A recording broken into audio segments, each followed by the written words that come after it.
Ladies and gentlemen, welcome to the 3-0 Take, where we talk all things Major League Baseball. Here's Kyle Corwin and Nate Reyes. It all starts right now. Welcome back to the 3-0 Take, presented by Big League Chew. This is episode 278. I'll be your host, Kyle Corwin, and I'm here with my co-host, Nate Reyes. Nate. 278. We're getting old, man. Getting old. We are getting old. Been doing this for a minute, man. We got to get something cooked up for 300 for sure. The 3-0 Take, 300. 300. It's science. It makes sense. It's science. 300. Something real good. So we've been... How long is that? That gives us what? Basically like 2 weeks? I figured this out. Much time. I figured this out. So... because I was actually looking at it the other day. So if we did, let's see, 280, 82, 84, 86, it'll put us mid to late June. All right. Well, here's what we got to do. You're just going to have to come out here. We'll go rent a little studio and just do our first in-person, both of us with the premium setup episode. We'll go to a game. I don't even know how we would do that. I've never tried it before. Like rent a studio? No, just like with our setup. Because everything that we do is Boston built on. Was one mic, right? We had one mic that we kind of like. Yeah, it was like a travel mic. Yeah, but like everything we do is built for remote, because you're out there, I'm out here, and you have indicated zero interest in returning to the motherland out here. So it's once you get off the East Coast, you'll understand. I just don't know if I don't know if I believe that. You'll get it. If for anyone out there that has started on the East Coast and gotten off, or even like started in California and got out, I think it works for California too. When you get off of the coast, I don't know why, but life just gets like slower, simpler, happier. Just saying. It's science. I don't know. I mean, we're going to have to ball out, but come out. It just for a makes game more at sense least. for you Let's to come do out that. here, because you already were out here at one point for your life. No, let's go somewhere fun. Let's meet somewhere. It's a verbal agreement. I mean, this is what, like a little over a month away. I mean, this is kind of short notice for you to be giving me a virtual handshake trying to meet somewhere. This is true. It's a valid point. I do have a bachelor party I'm going to next month too, so I don't know. Yeah, I don't know if I'm going to meet you at your bachelor party either, so. That's going to be wild. Lake Tahoe. Wet and wild. I don't know if I want to be there for that. It's going to be great. Although I'm sure Dan Bellino wishes he could get wet and wild with Madison Bumgarner, but I digress. Ooh. That's weird. I didn't know if I wanted to jump into it this early. I didn't know if there was anything else you wanted to share with the people before we get going, but well, that was a clean transition. I'm proud of you for that. It just made me wildly uncomfortable. The weirdest thing I think I've ever seen an umpire do. Dan Bellino, guy, clean it up. You're on television that can be seen by people across the country. Like, this isn't some like webcam web chat online where you think it's just you and the other person. I mean, this is national television, guy. Well, what's weird is that you remember how we talked about the other day where you were like, you know, that video with the guy that like barely touches anybody, the security thing. Yeah. Just flying by. That's how those checks have been going up until this. This was like a full-on hand massage with direct, no blinking eye contact. The strangest. I've never seen anything like this. Was the weirdest thing I've ever seen. also, we can't ignore my guy in the background smacking away at gum, observing the whole thing. You didn't see that, did you? No, I did, because it's like one of the field crew guys. Yeah, the camera was like out of focus, and it was focused on him, and I'm like, okay, what am I looking for in this guy? And and then all of a sudden realized what I'm there to watch is happening right in front of me. You just watch his head like kind of slide behind Mad Bum. Camera guy needs to clean it up too. Disappears. I don't know if I noticed he was just going to town on some big league shoe though. He was. Let me pull this up. I think he realized he was in the shot. How do people know that? The camera's like hundreds of feet away. Weird, right? just smacking away back there. Hold on. Where is it? Come on now.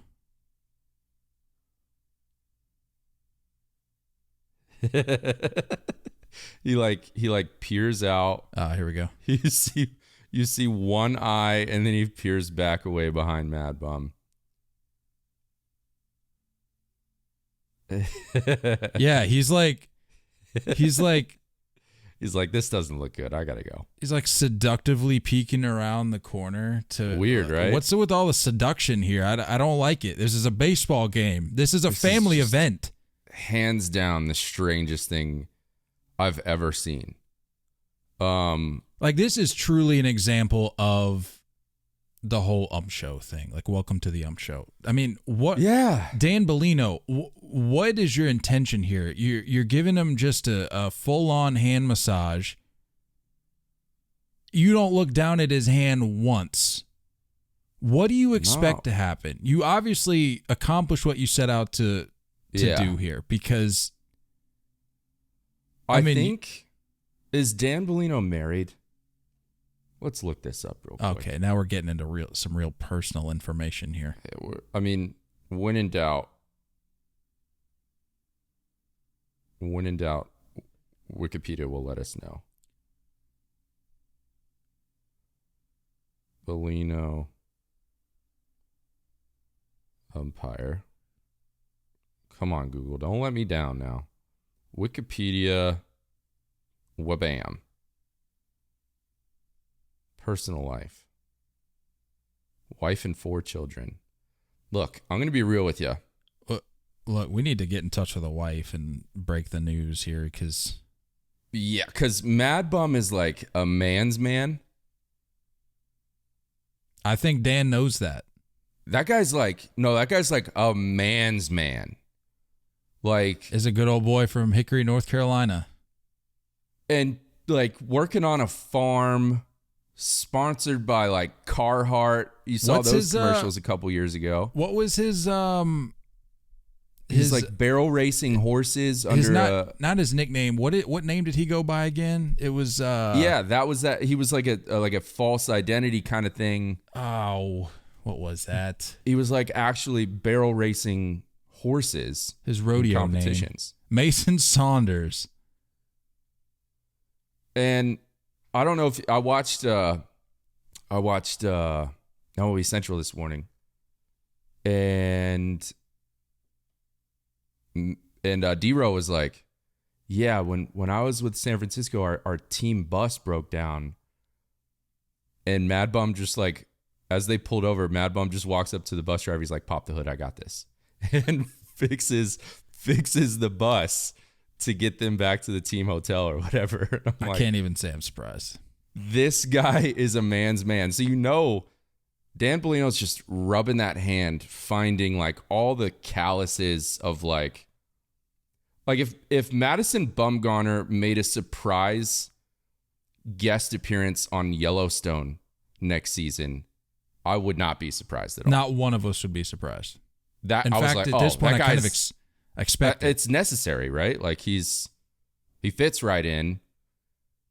When you see like players get heated and like teammates or coaches are holding them back, they were like legitimately holding him back. I don't think that was fake at all. That was not for show. I'm terrified of Madison Bumgarner. I would never in a million years make that guy angry.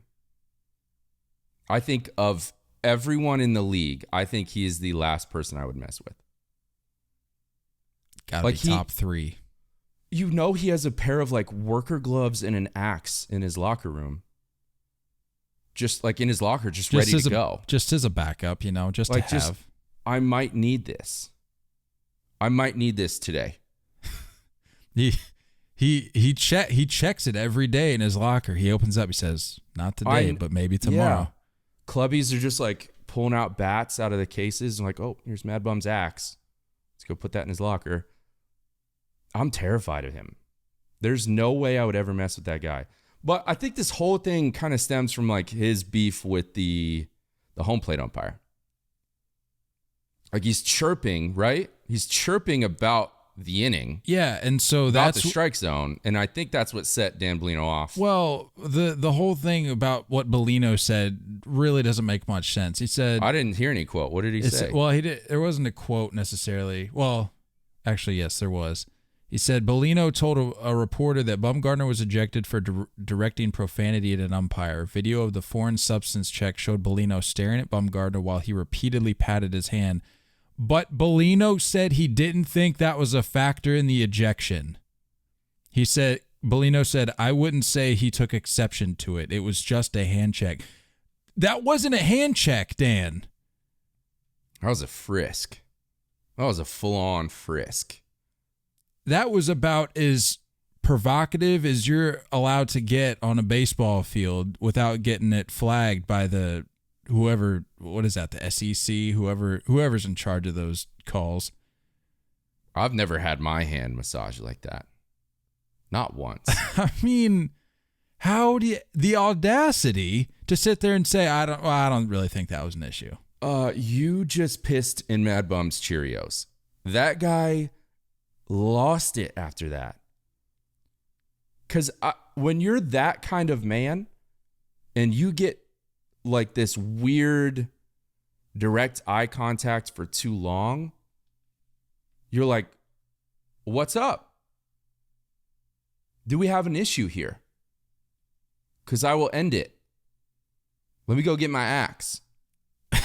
Today's the day, boys. So the thing that gets me, I'm looking at this video again. The thing that just blows me away is Mad Bum looks down at his hand. Like he's looking, he's like, right. All right, what is he looking at his hand the whole time? What is he looking for? But you just know. You know that you know how they say, like, you got eyes in the back of your head? He had eyes in the top of his cap. He knew he was not interested in his hand at all. Yeah, and I think that was on purpose. Yeah, it got to the point where he just looked up at Bellino and was like, dude, what are you doing? Yeah.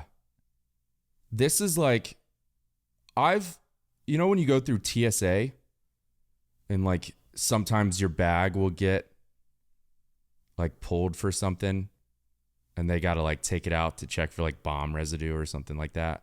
And they just like, they'll wipe things down with that little like brush or whatever. Right. And they do it to your hands. That is less intense than what Dan Bellino did to Mad Bum. Yeah, that's the takeaway here. TSA bomb checks. Bomb checks, like terrorist threats in the airport, gotten checked less intently than what Dan Bellino just did.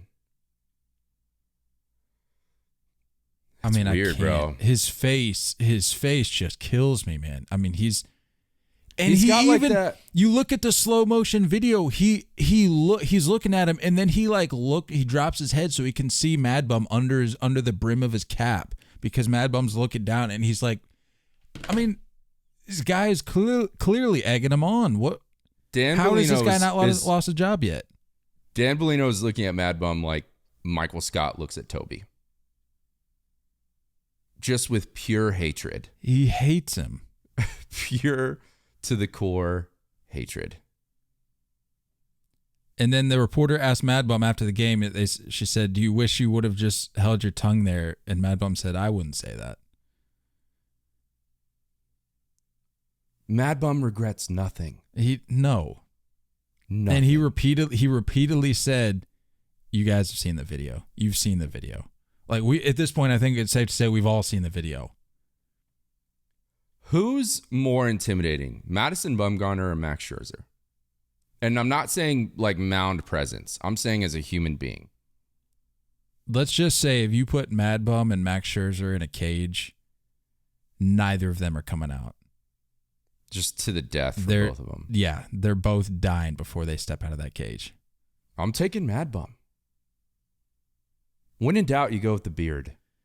The straight country strength of like Scherzer would get him with the mind games. He'd get him with he'd psych him out a little bit, but then when it came down to just straight brute strength,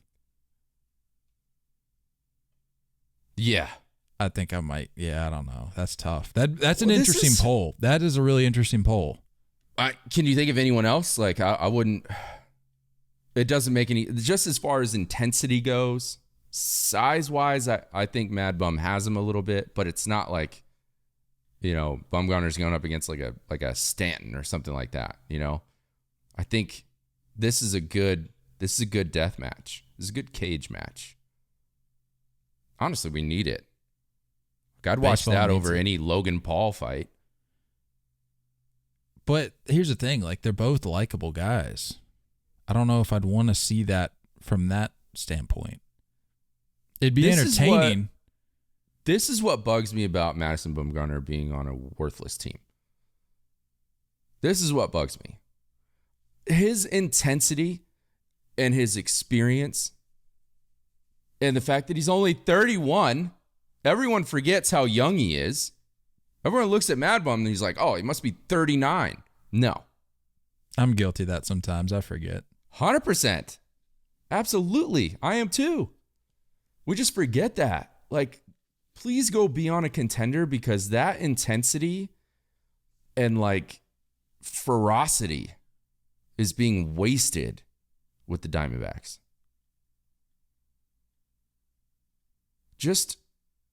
I need that, I need it somewhere else. Trade him. Get him somewhere. I think the Reds would be 20-3 if Mad Bum was there. That's just me. That's all I'm saying. I mean, it's clear that the Diamondbacks are just soft. They play indoors. They don't deal with this desert heat. They don't have to worry about much. No one's ever there to really watch. Go get Mad Bum on the Tigers. Ooh, I like that fit. Get him on him and Javi. Him and Javi, I don't know would anybody fight? I don't know if he'd like Javi, to be honest with you. I think he would. How would he like Javi if he doesn't like Max Muncy?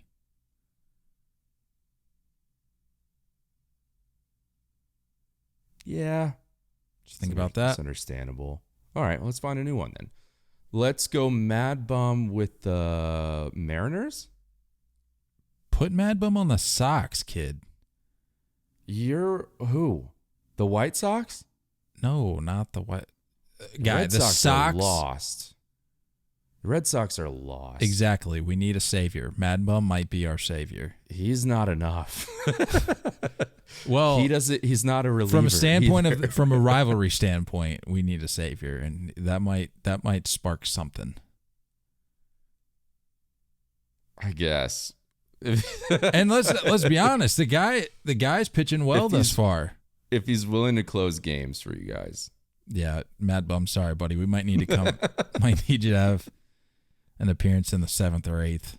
Oh, tough. I don't think we should pull at that string today, should we? No, I don't want to talk about it. I'm at the point just where I laugh. It's like how many ways can we find to lose? It just doesn't make any sense.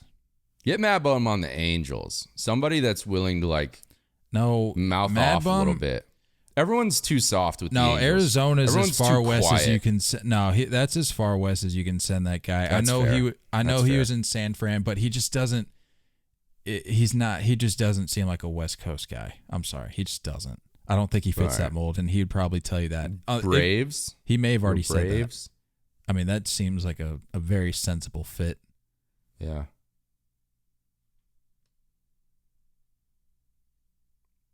He's got a real light contract too.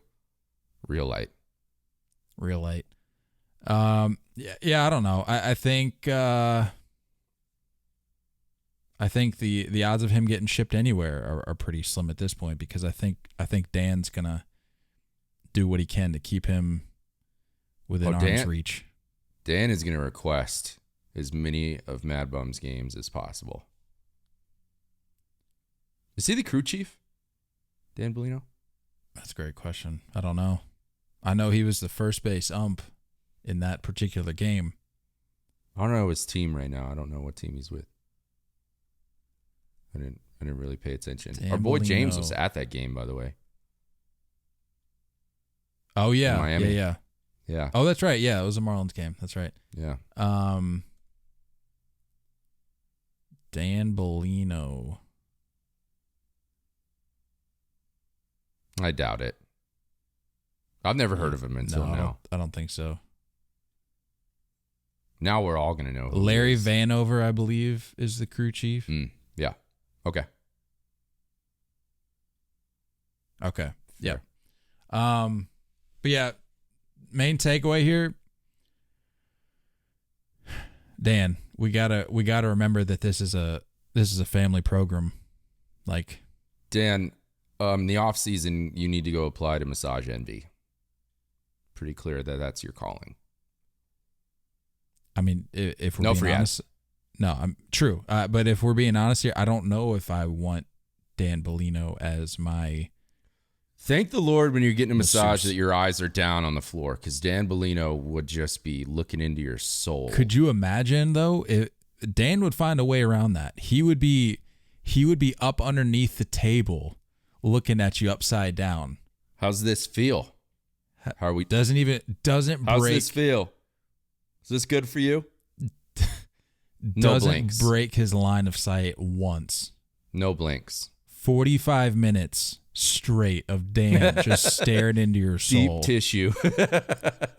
That'll be all. You can go. So weird.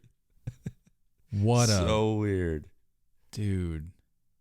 The weirdest umpire. The weirdest thing I've ever seen from an umpire. He said it was just a hand check. I'm sorry, I can't get over that. It was just a hand check. Dan, that was not a hand check.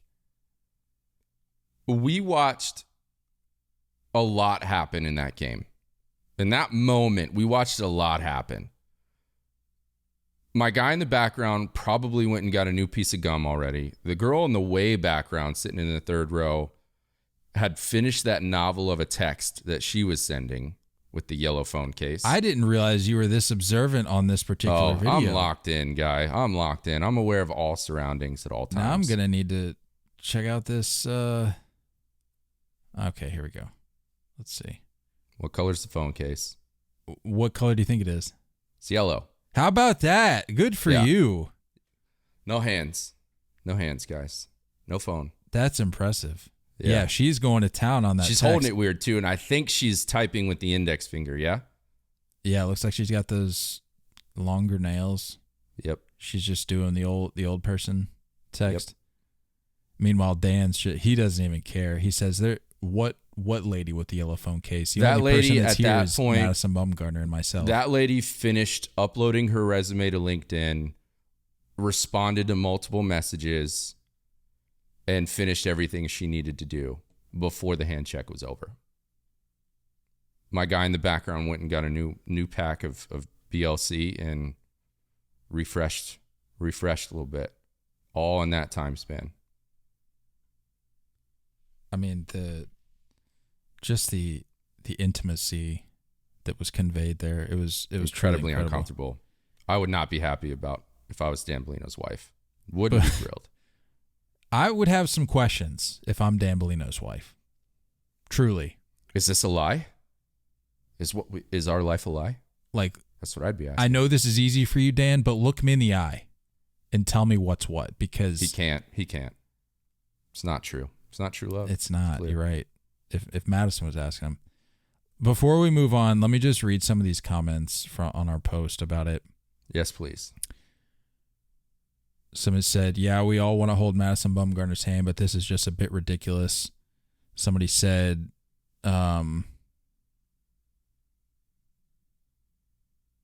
should lose his job. Do we think Dan Bellino should lose his job over this? No. I mean, I feel technically it fits within the guidelines of him doing his job. Okay, yeah, but anybody with eyes. It's a little over the top.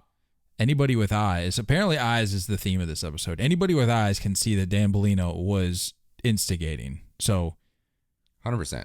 I feel like can umpires be suspended? Is that an order? They're untouchable. Nothing can happen to them except some type of lack of postseason games. Someone says, does anyone object to this marriage? The umpires got it out for the players this year. He said he might have been a Royal fan in 2014. This feeds into my conspiracy of... Murray says workplace romance at its best. What do you got?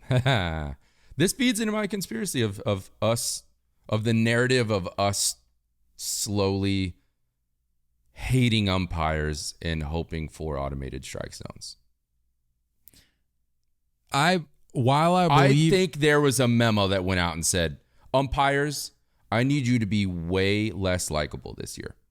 While I believe that to be true, I really think Dan Bellino went rogue here and really needed to take some time for himself and really evaluate. I think this was planned out. Where his heart was. Yeah, he had to have had this date circled on the calendar. Like there's no way he didn't. You know that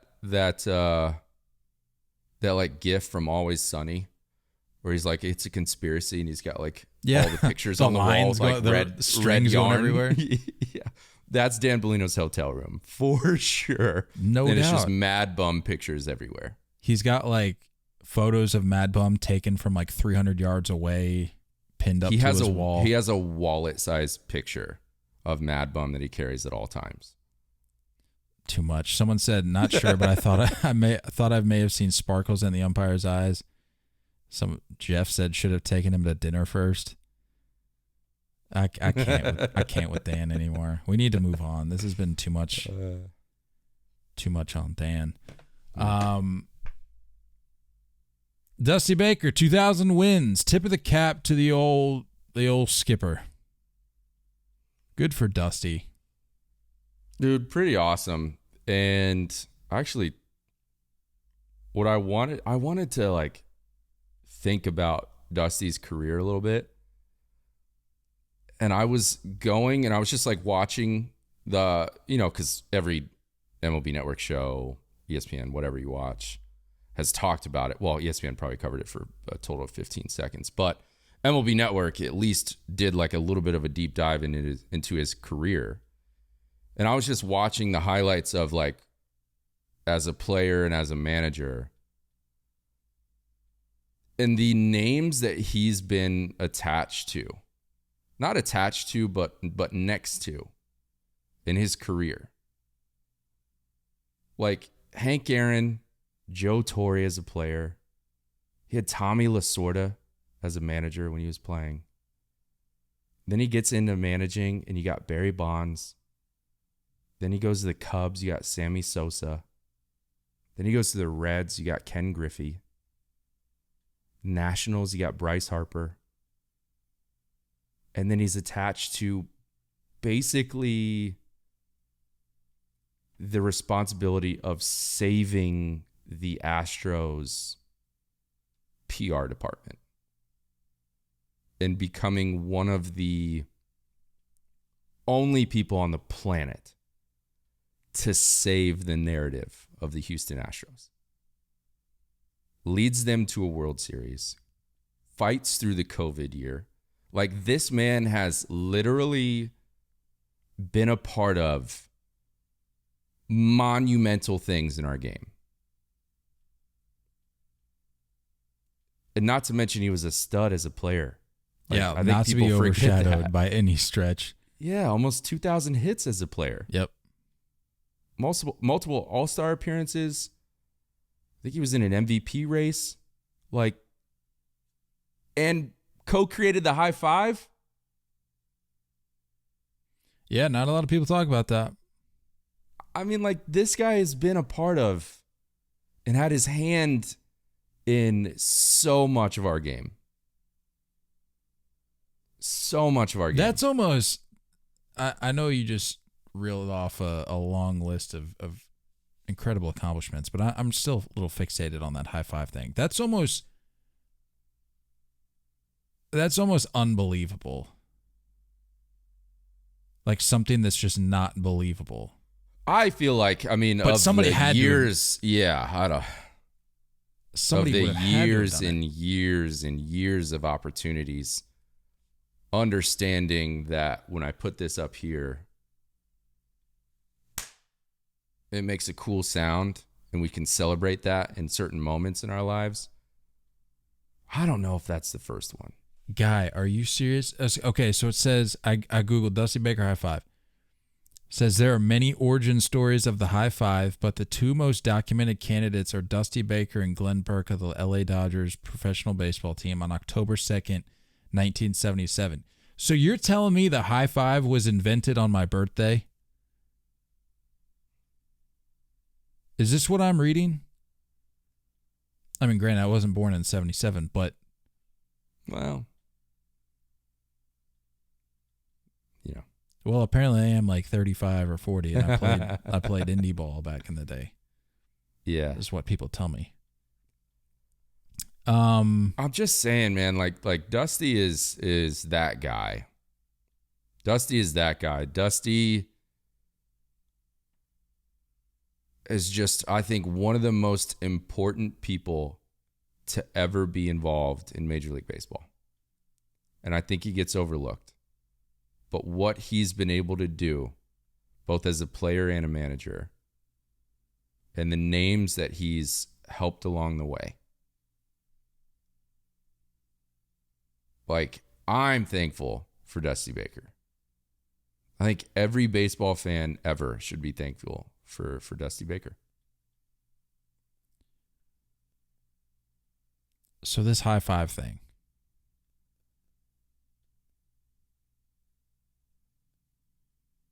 What do we need, Guy? What is It's pretty fast. It's pretty fascinating.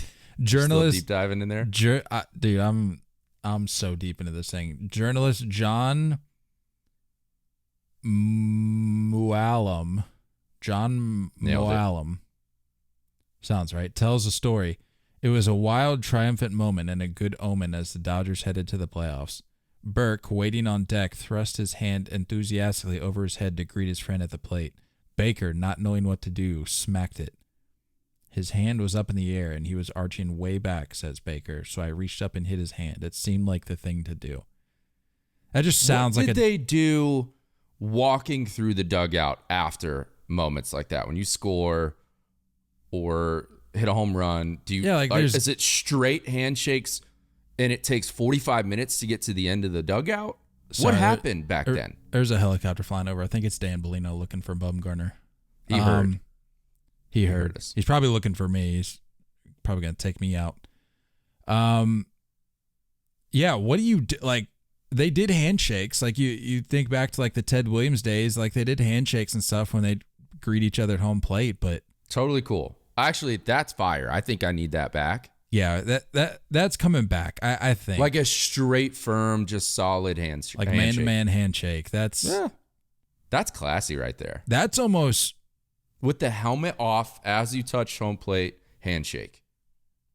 That's going to become... That's going to make a golf return. Etiquette. After you finish a round. Hat off. Give me that receding hairline. All the bald spots. And a straight handshake. I would almost argue that has the potential to become like the ultimate sign of respect. Like, spare me the jumping up and down, the chops, the flexes, the banging forearms thing. Just give me a good old fashioned handshake.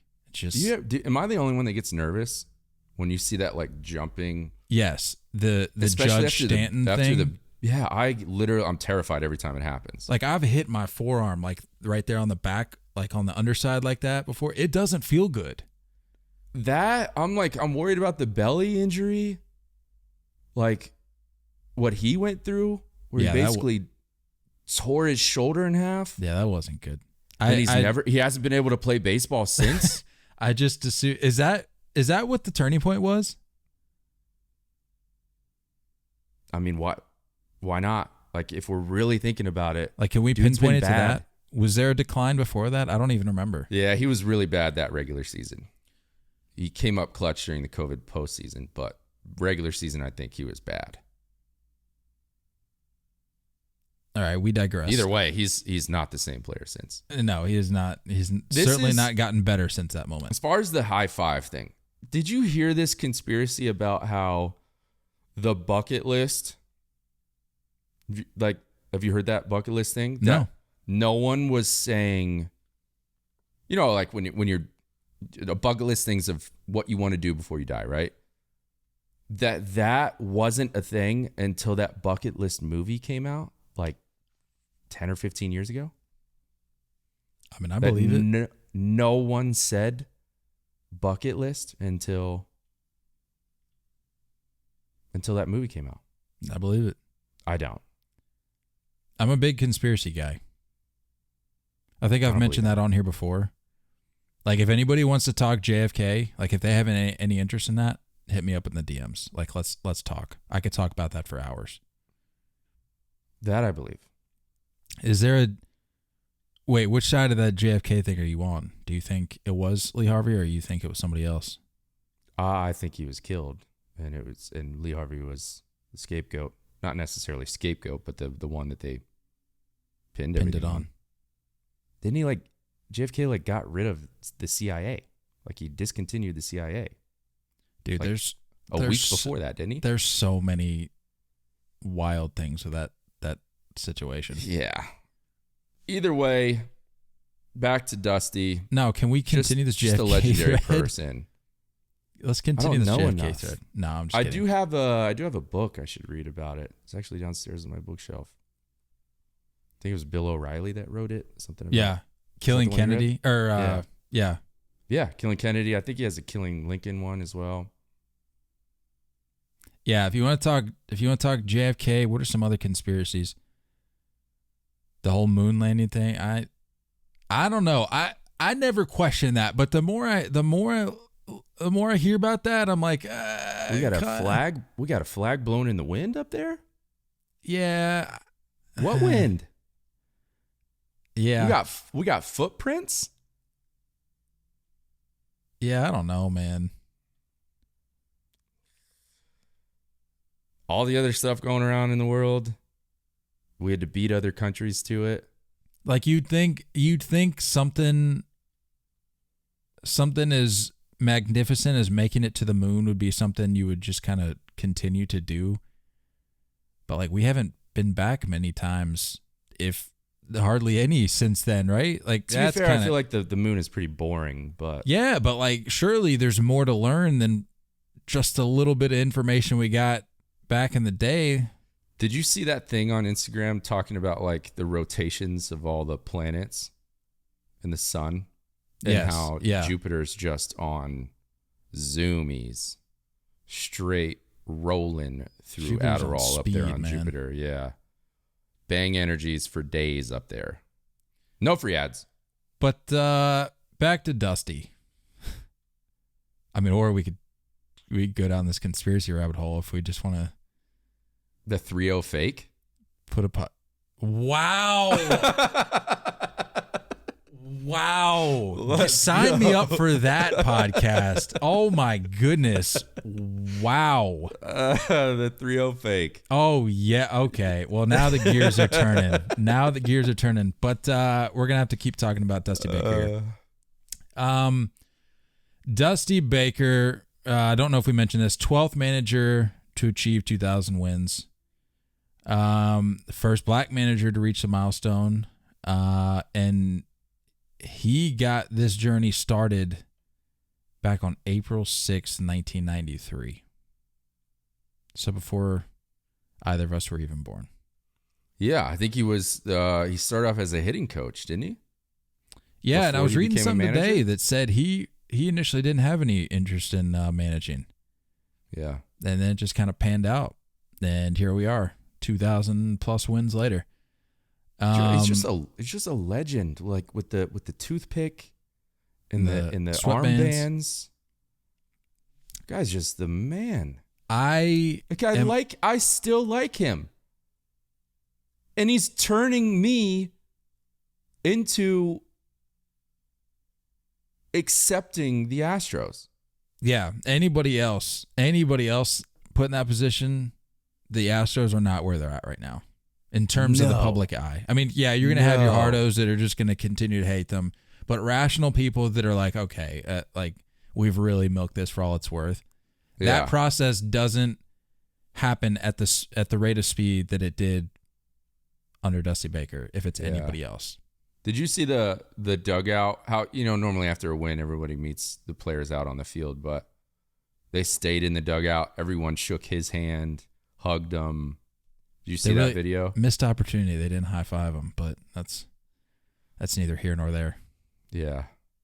But Who yeah, did he do it with? Very cool moment. The high five? Creator? Yeah. Glenn Burke. Is Glenn still with us or? October 2nd. He is not. Died May 30th, 1995. Age 42. Wow. Oof.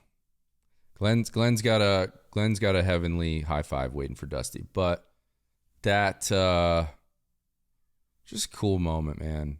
And like you just getting Dusty all the love he deserves. But it's just like he's such a pro. He's such a pro, and like his comments were all about just getting that victory for the team. It's like it's never about himself. I saw something where he said, which was it was really cool to see, but he said something about how he just feels like he's the luckiest man to walk the earth right now. Not he wasn't pulling a Lou Gehrig speech. Where did he say? I did hear that when he was like, he said, "I'm probably one of the luckiest men to ever walk on this earth." A grinning Baker said minutes after the final out Tuesday. Yeah, that he's just the man. But I heard him say that when they were talking with the Astros contract stuff, he's like, I want to be here through 2000. So it's just like, it's cool. It's like he's just on to the next. We have a job to do. I don't know. It's a true pro's pro. Through and through, as a player, as a manager. And it's just, it comes out with all these names that he's managed. So when we talk about like the effect of the clubhouse, when you bring in a veteran player or a veteran manager, it's real. That is a real thing. Good for Dusty. I keep thinking about like his contract situation, and I know he signed it was a 1-year extension, and I'm just like, you got to find a way to keep this man around for years and years. But he's getting up there in age.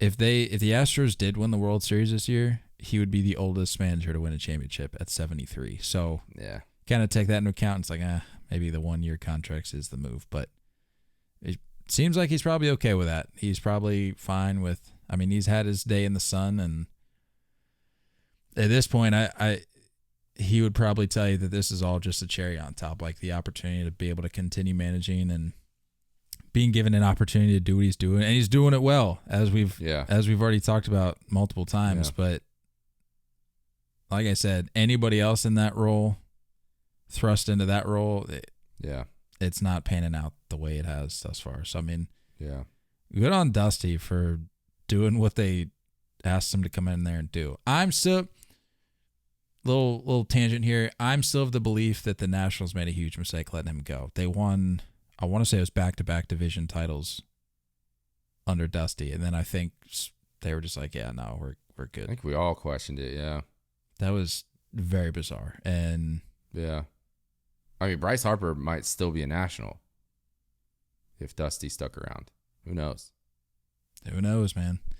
All that to say, congrats to Dusty Baker, 2,000 wins, quite an accomplishment. I'm in a weird position with Dusty right now. I feel like I really want him to get that first ring, but I don't want it to be with. Why are you shaking your head? Sorry, I can't go that far. Can't get behind it with the Astros. No. Well, that's what I'm saying. Like, I'm in a weird position because he's running out of time as a manager. So it's like, unless he gets picked up on a 1-year contract with somebody else, who else is it going to be with? Like, do we have to make that sacrifice as baseball fans to see Dusty get it? I mean, he's a Hall of Famer in my book. I don't know how you feel about it, but oh yeah, like, oh yeah, the fact that that's currently a debate right now is a little boggling, but that doesn't need to be at all. He's one of the most important people to ever touch our game, ever. Well, one of the biggest points is people saying, "Well, he doesn't have the ring." It's like, okay, well, doesn't matter. If a manager, not saying he did because he didn't, but if a manager had 100-win season, just his entire tenure, 100-win team every season, had a winning, what is that? I think it's like a 617 winning percentage. He doesn't win a ring. You're telling me he's not a Hall of Famer? Come on. I mean, I get that's like the pinnacle. That's the ambition as the manager, but I think there's a certain point of longevity where you cross over the need for a ring. There's a certain amount of decades and milestones that he's surpassed that just doesn't. He's bigger than any 1 year of success, in my mind. I mean, only 11 guys. Everything. The guy has been through everything. Teammates with the true home run king of Hank Aaron. Managed Barry Bonds. Was there for the record-breaking year. Was there for the overall record-breaking home run. Right? Hugging him at the top step, like a part of the Cubs foul ball incident. He wasn't with the Cubs during the summer. What was that? The summer of '98? No, I don't. Was he? He wasn't. He couldn't have been with them, was he? I don't think he was. Well, that wasn't '98, was it? I thought it was with. No, I'm talking Sosa McGuire. No, I'm not talking about the incident. That was no. That was at a later time. But the Riggleman was '98. It wasn't Dusty. But yeah, to your point, he's been through it all. He's seen it all. He's just about done it all. He's been attached to everything. And that is bigger and more important than any 1 year success in my mind. I think he's the definition of what you should do in your career to become a Hall of Famer. Hall of Famer in my book. Yeah. Nate, we got some listener questions. We're about a month into the season. So you know what time it is. What time is it? It's Big League Chew time. I said, what time is it? It's Big League Chew time. Big League Chew. Founded by former left-handed pitcher Rob Nelson, Big League Chew started from humble beginnings in the Portland Mavericks bullpen in 1977. When was the high five invented? 77. 77. Look at that. Rob Nelson probably involved himself in some type of high five back in the day. It just wasn't on film. For more than 40 years, the iconic pouches packed with shredded, flavorful bubble gum has become the #1 shredded gum of athletes everywhere. Big League Chew has sold more than 900 million pouches and is designated as the Hall of Fame bubble gum. Grab some gum and head to Big League Chew's social media channels at Big League Chew on Twitter, at Big League Chew Gum on Instagram to show off your Big League bubbles. can also find a list of retailers or purchase any of their products directly from their website at bigleaguechew.com. Big League Chew. Big League Chew. Did you say Nate, SeatGeek has answered all your ticket needs? You're looking for tickets? Do you have plans with friends or family to make it to an upcoming game or concert? Or are you even looking months ahead to nail down a date to get tickets before they sell out?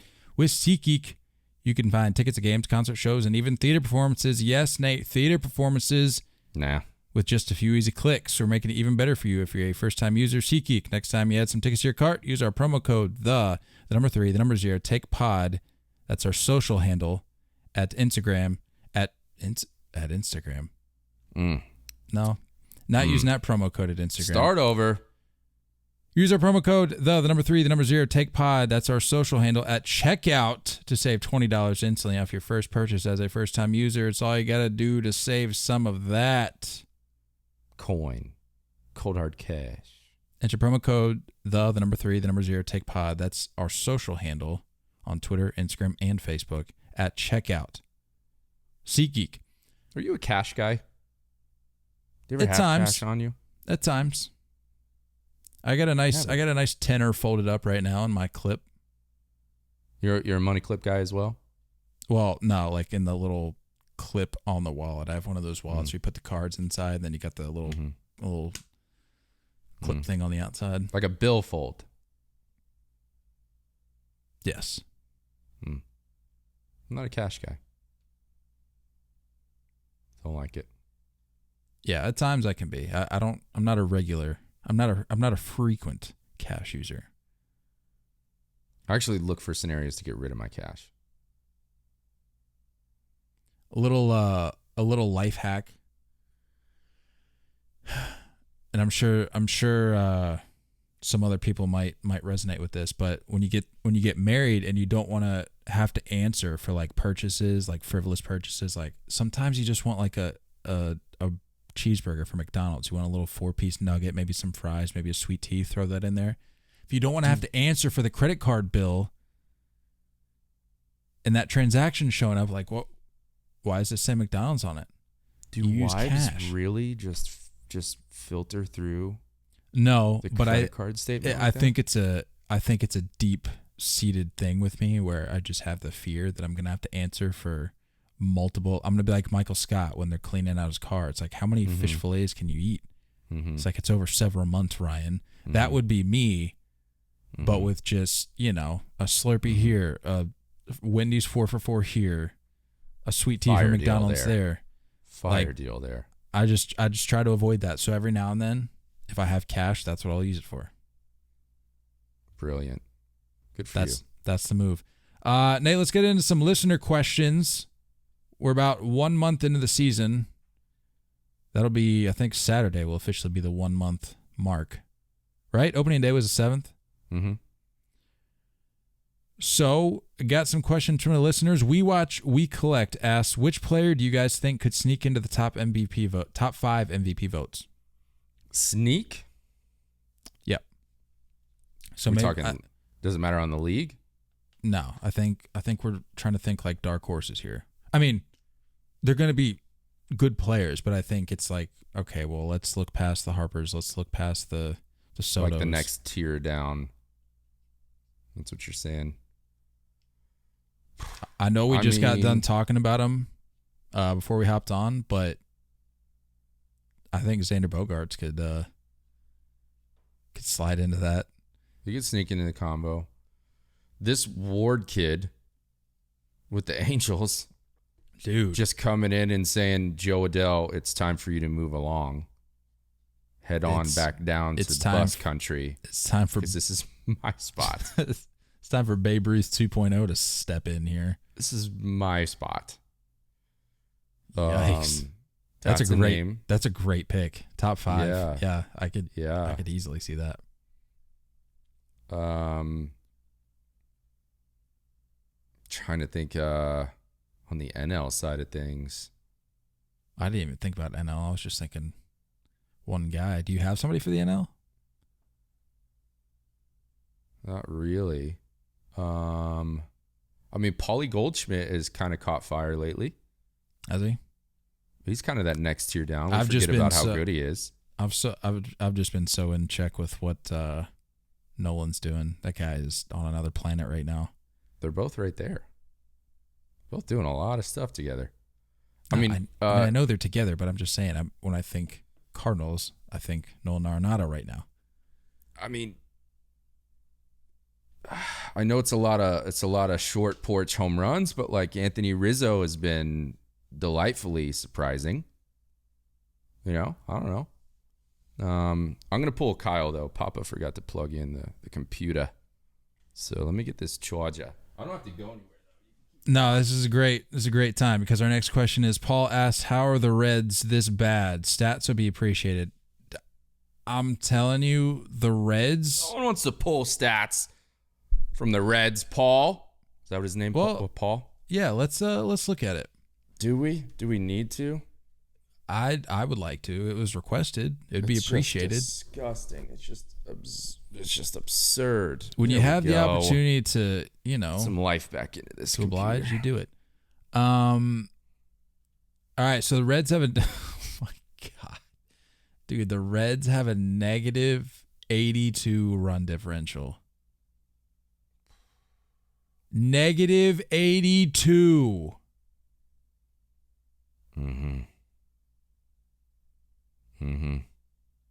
The Orioles are like 59 runs better.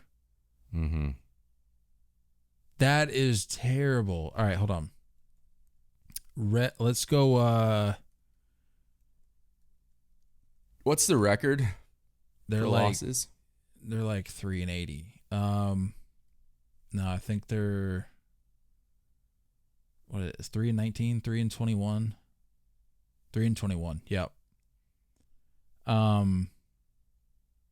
Let's look at some team pitching stats, shall we? Yep, as expected, 30th. Yikes, dude. Their WHIP. This number just jumped out at me. Their WHIP is 1.7.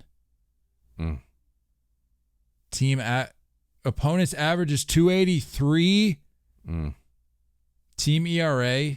You want to take a guess at what their team ERA is right now? Tell me it's not above 5.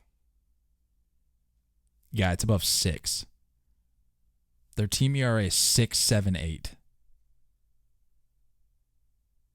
Whoa. That's an embarrassment of baseball, man. Come on. I agree. Sell the team. If you haven't looked at the merch, go check out the Sell the Team shirts. If you're, for some reason on this planet, if you're a Reds fan, go snag that shirt. Yeah, if you're a Reds fan, an O's fan, a Pirates fan, or an A's fan, go snag one of the Sell the Team shirts for those respective clubs. 120 losses in 1962 by the Mets is the record. Is that the record? Okay, because Gus asked, will the Reds break the record for least wins in a season? Yeah, honestly, yes. I'm hopping on board. I need something to root for, and I'm going for that. I need them to lose all the ball games. All of them. Like, put Votto and Jonathan India on any kind of hot streak you want, but they still need to find a way to lose ball games. Well, I think isn't India still in the IL? Yeah, but I'm saying like in general.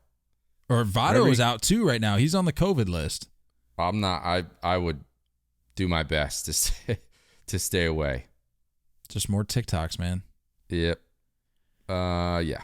This is Yeah, we need something to horrible. We need something to pull for. I agree. Gus also asked, Can Kyle finally accept that the Mets are legit? No, I cannot. Accept it, buddy. No, I'm just telling you, their depth. Just hang on. Is different. It's a long season. We don't play 16 games in this league. Ryan asked, do you still believe the Mets are going to Met? Yes, Ryan, I do. Jesse asked, one player that you think will keep on shocking the world with how good or bad they're doing. Ooh. Honestly, the first name that comes to mind is a guy we talked about, last episode, Eric Hosmer. I think Eric Hosmer's found something, man. I don't know what it is. I don't know if it's a mechanic thing. I don't know if it's an approach thing. It is. He pulled the hands up a little bit. And you can see that he's no longer kind of fighting around himself the way he was. Yeah. So if you watch like old footage, you'll see that like his hands were real low, and he had to basically go out first with those hands to get him off of his chest. And then everything was pulling in and it was late. And now he's got those hands out away from his chest and a little higher. And he's just delivering barrels on the inner half now. So what he's doing is real. 100% real. I love that pick. Great pick. And that's got to do wonders for his confidence too. Like, you wanted me out of town. Yeah. Now you can't get rid of me. Need it. And this is all happening while Voit is on the IL. And not to mention off to a horrible start this year. Yeah. So I don't know if I have another name that's which you were trying to use as trade bait, by the way, which I was thoroughly offended by. You're trying to throw Voit out there as a bargaining chip. I'm like, come on. Yeah, I wanted to get him out.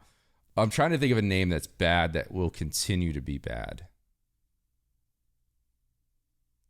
Like, this is the real person.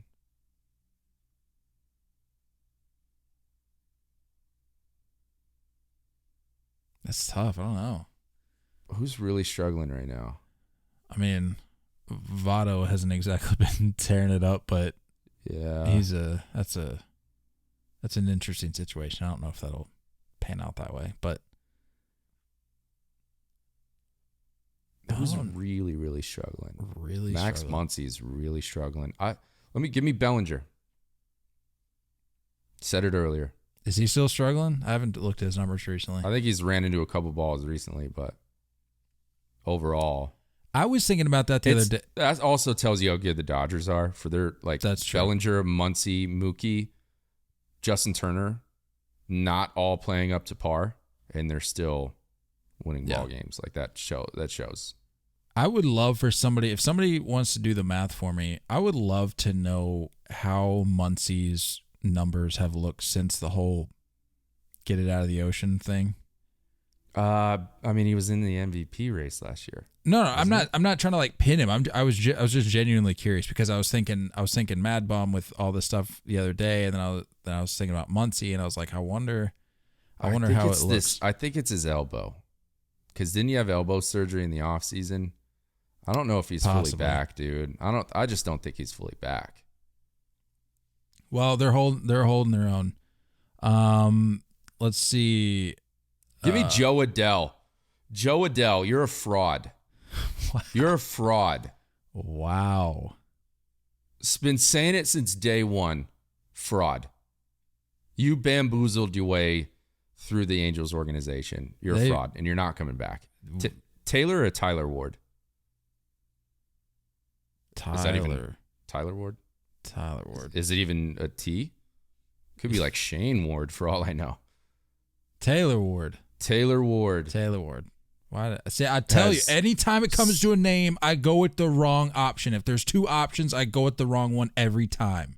It's fair. I hate it. They have Tyler Wade, so that does hurt you. Also, Andrew Velasquez. The plays he's making at shortstop for the Angels on a regular basis. Yeah, since when did Velasquez become Ozzie Smith? I don't understand. It's not making any sense. You, dude. He was just a little spark plug. I like him. I think he fit in the Bronx. I don't know why they got rid of him. I don't know either. I don't know. But I like him. Yeah, Joe Adell just taking ricochets. See ya. That's not even a ricochet. Out. That's straight You're done. That's straight to the chest. You also don't get to come up and like wear number 7 right off the bat and be trash and somehow find a way to get Justin Upton released because you bamboozled your way into making the Angels think that you're the real deal. Yeah, the Angels were speckled-dwarfed. Logan said, word. What? Great word. That's a SpongeBob reference. You know what's happening? Were you a SpongeBob guy? I feel like we've definitely talked about this. Not at all. That's a shame. The people listening, if you're SpongeBob, you know exactly what episode I'm talking about. It's where the food inspector comes in. Logan asked, do the baseballs seem dead to you, and is the lack of offense a problem for the future of baseball? No, according to Nate, everything's good. It's just we got to do something about these shifts. We got to do something about the shifts. It's not the baseball's fault. It's nothing external. It's just the shifts. It's a combination of both. We got to fix the shifts. No, Kyle just wants little squibbers down the third base line on the regular, just to get real entertaining baseball out there. Well, can't wait to see those not true. Bunt doubles. Those are my favorite. That'll fix everything. No, I'm just tired of professional hitters using all these. I mean, there's a variety of excuses out there. We won't get into it, but just. Have you seen what baseballs are being thrown like right nowadays? Like, do you want me to read you that Dallas Braden quote that I sent you again? If anyone can speak to it, I would think a professional baseball player would be able to speak to it. I think if you can listen to anybody, you listen to professional hitters like D-Row, like Sean Casey, that are on MLB Network on the regular, and they're saying like these. D-Row says it all the time. He said sinkers that move like this used to come at 92. Now they're coming at 98 on a regular basis. And the plate is no longer 17 inches. It's like 20. There's a lot more that the hitters are having to protect with nowadays. I'm not disagreeing with you. I think the baseballs are definitely dead. I do agree there. 100%. Like, can we just have regular absolutely baseballs? A factor. Absolutely a factor. 100% agree with you. But I can't wait for the shift to be over, bud. Like, I don't need juiced baseballs, and I don't just need regular baseballs. Just give me a regular. That's all I ask. That's really all. It's not much. I know. I need one baseball to be used the entire game. Just like in high school where the umpire ran out of baseballs, and you got the POs from the dugout chasing down foul balls, or little kids turning into the snack bar for a piece of gum. There you go. That's what I need on the regular basis. There you go. And that also fixes the grow the game problem. You get these guys that are they're not throwing that day. They're the ones going to fetch these foul balls, maybe sign a couple autographs on your way back. There you go. Grow the game. Easy fix. Bada bang, bada boom. Grab me a hot dog while you're up there. Make a snack run for the dugout. Easy fix. Need that. We need to be commissioners. Marshall asks, did Machado get robbed on Player of the Month because he's not liked by MLB? All right, here might be an unpopular take. And I feel like I may have already said this once or twice before, but I think the whole Machado narrative is kind of, I don't think it's dead, but it's certainly not what it used to be. I've been saying this pretty much since he got to San Diego. I think now that he's out there, he's just kind of doing his own thing. Like when we were up in Pittsburgh this past weekend and they were playing the Padres, like people were booing him, but it wasn't, it didn't really amount to anything. Like it wasn't overbearing, partially because there's nobody there, but I'm like, I think people that hate Machado hate him for what he did back in the day. I just don't think he's really done much recently to warrant any of the dislikes. So I don't even know if that narrative really exists anymore. I would agree with you. And I didn't know that there was any type of hate from the MLB side of things. Is there? Well, anytime you get somebody that kind of... Also, is that a writer's award? That's a great question. I don't know. I was listening to the Sox broadcast. I think it was last night or the night before, and they've got Euclid on the broadcast team. How is he, by the way? Is he good? People like him. To be honest with you, I'm like, I could do without him. That's how I feel about Beltran on the Yankees. Like, this is not. But good. I kind of had it off in the background, but I think they were asking about winning Player of the Month one year, and I think he said that you get like a watch. Is that right? Really? Yeah. That's cool. I think that was the award they were asking about. It may have been something else, but I'm pretty sure it was like Player of the Month or something. They said you get like a watch. I'm like, that's not a bad deal. That is cool. Mike Trout has like 30 watches. Mike Trout's just like, stop sending me these things. Do you remember we played in a tournament? I think it was the Cherry Blossom. Yes, the Cherry tournament. Blossom. Yes, dude. They gave watch. Yes, I know exactly what you're talking about. I think I still have that watch. It was over where the Potomac Nationals I think I still have that played. watch. I probably have it somewhere. Yes, I know exactly what watch you're thinking of. Yeah, we were on top of the world then. If I know where it is, can I go look for it real quick? Sure. Do you want me to just run through a question myself? What is the next question? What are the chances we see a same city World Series again with LA and New York teams both looking good or all looking good? That sounds fun. I would need that. I'm assuming the 2000 was the last one. Mets Yankees, right? Yeah. And like honestly, I would have to bite the bullet on either of those options. One, because it would either be the Yankees involved, or two, it would be the fraud Angels in the World Series. So I kind of can't. I'm coming out a loser either way in that situation, but I think that'd be good for baseball.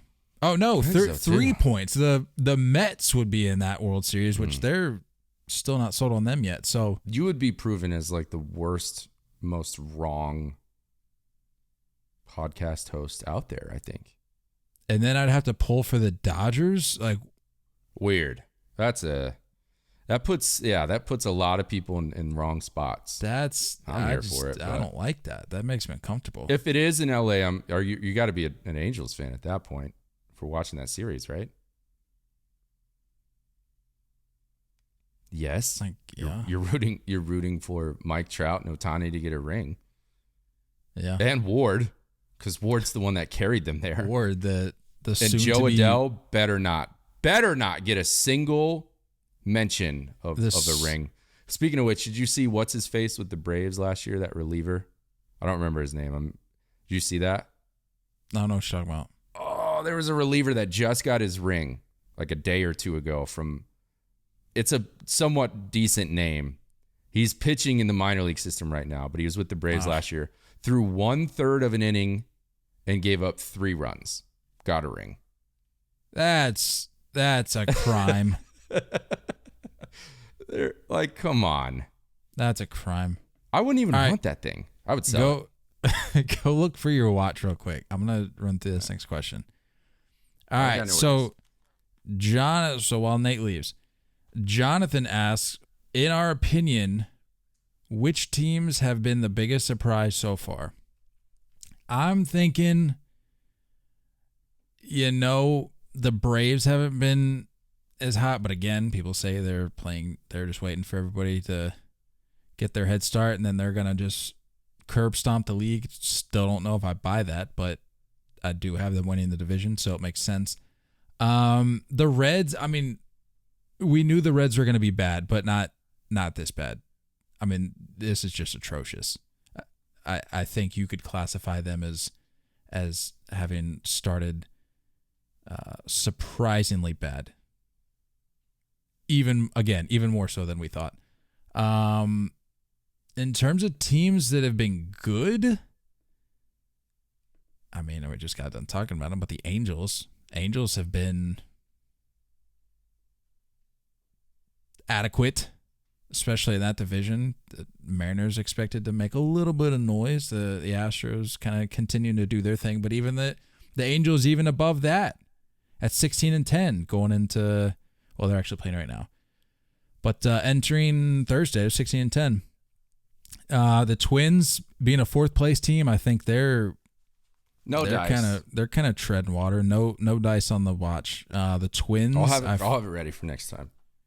The Twins have been surprising thus far, but as I've mentioned, don't think that holds up. And then, the AL East, I would say the Sox, but I don't want to talk about them right now. But there have been a number of surprises. I always like when things get shaken up like this. I love to see it. The question, Nate, was, in our opinion, which teams have been the biggest surprise so far? Team or teams? Angels. Yeah, that's what I mentioned. Angels, Marlins. Marlins are playing really well, but I could see that kind of fading eventually. Yeah. Yeah, I had Red the Sox Angels struggles. Yeah, we don't need to talk about that. Callie asks they say who has the best City Connect jersey so far? I think we already mentioned this, but I can't remember what I picked. The Royals are up there for me and the Marlins. Those two just really stand out for me. I feel like again, I don't remember what I said as my top choice, but I feel like I got to go. The Nationals too. Yeah, they're up there. I feel like I got to go Marlins. Yeah. Those are just clean. And it's just like the story of it. It's just, it makes you look into things. That's what you want. Yeah. Dig a little deeper on why those things are incorporated into a jersey. So, I would say my top three: Royals, Nationals, Marlins. Marlins being one or two. Probably one. Fair. Very fair. It's going to be a tough one to beat. Yeah. I mean, you set the bar pretty high with that one. Yeah. Aaron asks, where would the Angels finish? Did you have you didn't have them winning the division this year, did you? No, that was last year. No, I remember that. The Angels. I always think of that soundbite because it's the first clip that plays at the start of the Hot Takes episode last year. Yeah. And I said, because that's when I was putting the clips from the episode at the beginning as like a little teaser. To be fair, there's a million injuries, and Ohtani was an MVP. Stop. Don't try to justify it. And the clip Trout didn't play. Rendon didn't play. The clip I put was when I was like, I can't remember exactly what I said, but it was something along the lines of like, don't say what I think you're going to say. And then you're like, it was the way you said it too. You're like, the Angels. Like, no. And then you said, are going to win. And then I think I like cut it off. And I was like, I'll just let the people find out what he's going to hear or what he's going to say. Angels will get a wild card spot. Wow. I mean, that goes against. I'm out on the Red Sox. They've lost their wild card spot for me already. Relax, guy. Was that one of your wild card teams, the Sox? I think it was. Let's see here. Where are we at? No, I've had them in fourth place, actually, I think. So I think I had them missing it. I think it was Rays, Jays, Yanks. That sounds right. With the Jays winning the division. I'm trying to find our predictions here. I got it here.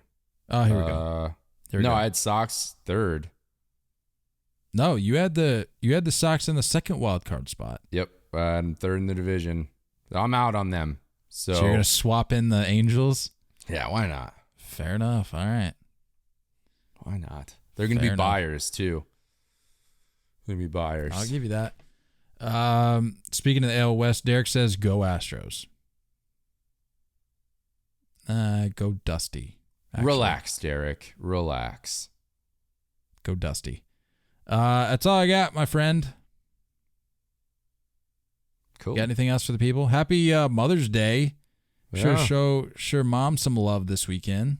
Yeah. My mom will be in town. Gonna do a little celebration. We need to get some pink drip out there, huh? Some pink merch. Yeah, we gotta get some out there. Can we rush to that real quick?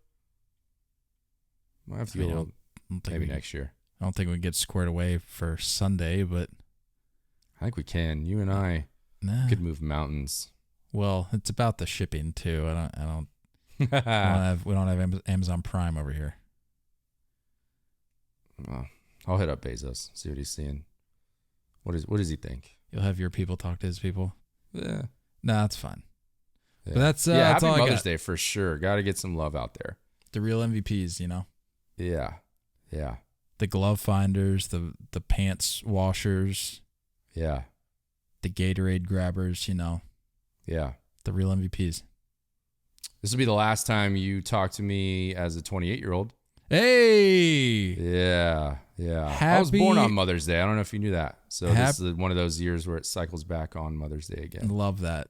Happy early birthday to our friend Thanks, Nate. man. Be sure to wish Nate a happy birthday on Sunday, 29. May 8th.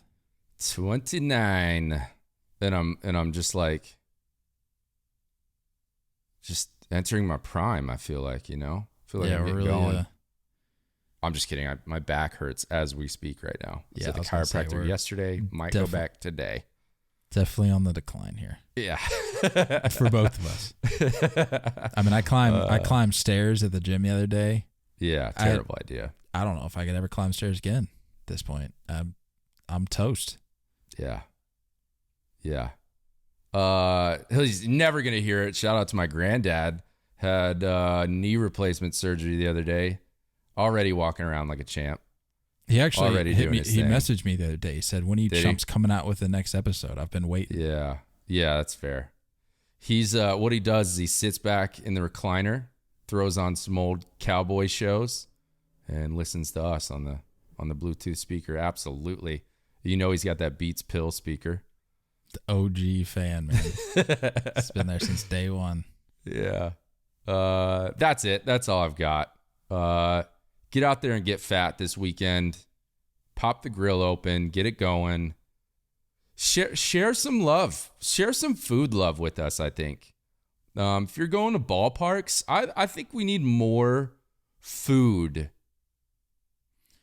on the story. Yes. And tagging us. Yes. And kind of on that note, I was actually thinking it's kind of food. But if you're out at the store or something and you see a pouch of Big League Chew, just get it and then just enjoy it and post it to the story and tag Big League Chew story and tell them that we sent you to that pack of gum, and they will forever be appreciative. That and honestly, let's be real here. If you tag us in anything, we're going to share it for the most part. If you want to talk about the JFK conspiracy, share your thoughts and I'll repost it. Tag it. Tag us. If you know, hashtag. That's all you got to do, man. But definitely show me more food. I need more food involved. Show me the hot dogs on the grill this weekend. Show me the nachos in the stadium. I need it all. I'm here for it. I'm out of here. Don't go chasing curveballs. We love y'all, and as always, looking forward to talking more baseball with you guys soon. Until next time, stay filthy.